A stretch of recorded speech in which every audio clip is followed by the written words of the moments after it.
তো প্রথমে আমাদের সজীব ইসলাম ভাই উনি লিখেছেন, বাংলাদেশের মালিকরা কন্ট্রাক্ট করতে চায় না, যদিও করে ছোট কন্ট্রাক্ট করে, বাড়তি কন্ট্রাক্ট চাইলে বলে আমাকে পে করতে হবে। এইটা কিভাবে সমাধান করা যায়, এই যে একটু আটকে দিয়ে?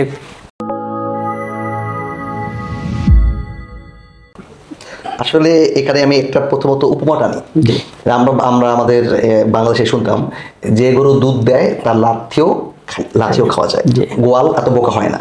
আমার কথা হচ্ছে, এই প্রশ্ন উত্তরে প্রথম বলবো, আপনি এমন একটা জায়গা তৈরি করেন এমপ্লয়ি হিসাবে, আপনারা চলে যাওয়া তারপর ধ্বংস হয়ে যাওয়ার জন্য সামিল হয়ে যায়। চমৎকার উত্তর না?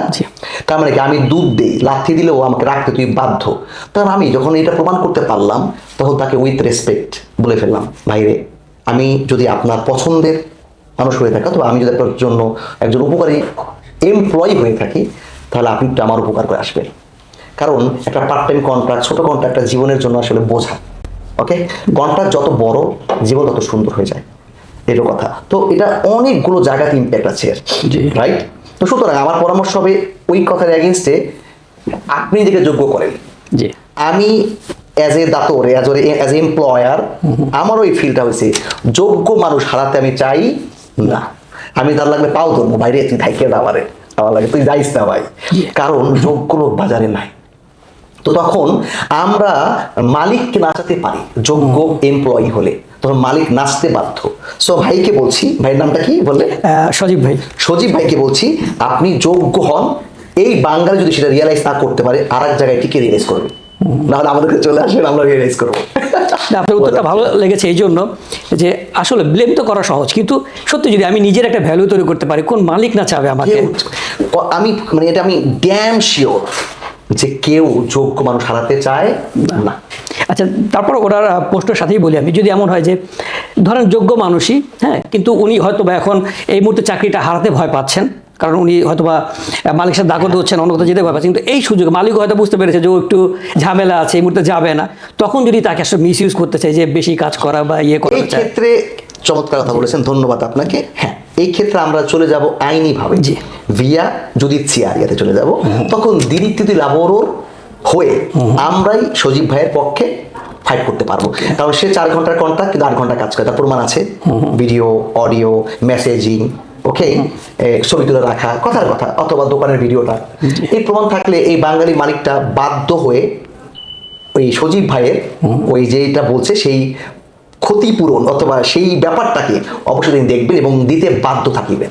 Thank you. আপনার এই ব্যাপারটি আসলে ভালো লাগে, আপনি যখন কোনো প্রশ্ন আপনাকে করা হয় তখন আপনি প্রশ্নের উত্তর দেন, প্লাস আপনি তার উদ্দেশ্য করে একটা মেসেজ বা একটা সোশ্যাল মেসেজ আপনি রাখেন। আপনার কথা থেকে আমরা এই মেসেজটা পাই, এই জন্য আপনাকে ধন্যবাদ ভাইয়া। ধন্যবাদ ভাই। তো সজীব ভাইয়ের এই কথাগুলো থেকে আমার নিজের থেকে একটা প্রশ্ন আবার আসলো, যে যদি এমন হয় যে মালিকের আন্ডারে আমি কাজ করছি, রেগুলারভাবে আমি কাজ করছি, সব কিছু ঠিক আছে, মালিক আমাকে বুস্তা দিচ্ছে, কুদ দিচ্ছে, সব রেগুলার, কিন্তু আমি যখন ইমস থেকে কোনো স্নাতকোত্তর নামাচ্ছি, তখন কিন্তু আমার কন্ট্রিবিউটিগুলো শো করছে না। এটা কেন হয়, বা এইটা কি আমার কোনো ক্ষতির কারণ কিনা?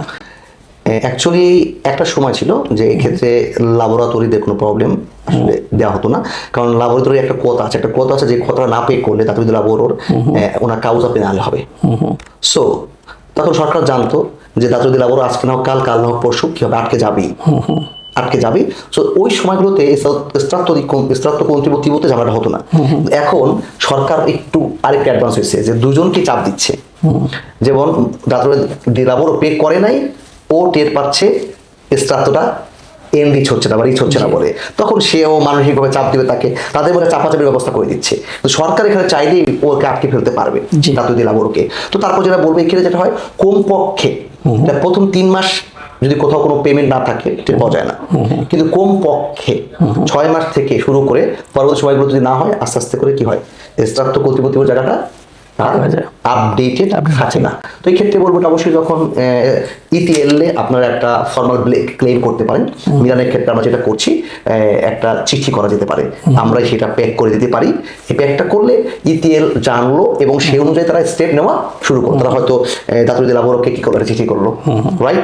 এইভাবেই ব্যাপারটা প্রক্রিয়া শুরু হতে পারে এবং স্লোলি ইনশাআল্লাহ এইভাবেই সামনে এগিয়ে যাবে এবং আপনার সমাধানটা আশা করি হয়ে যাবে। ওকে, তার মানে আসলে এখন যে ল্যাবরেটরে তাকে একটা জবাব দিতে ইয়েতে নিয়ে আসা হলো, যে তুমিও ঘুমিয়ে থেকো না, তুমিও জেগে উঠো এবং তোমার যে পাওনাটা তুমি পাচ্ছ পাচ্ছ না, এটা তুমি মানে একটা নোটিফিকেশন নেওয়ার জন্য fight করো।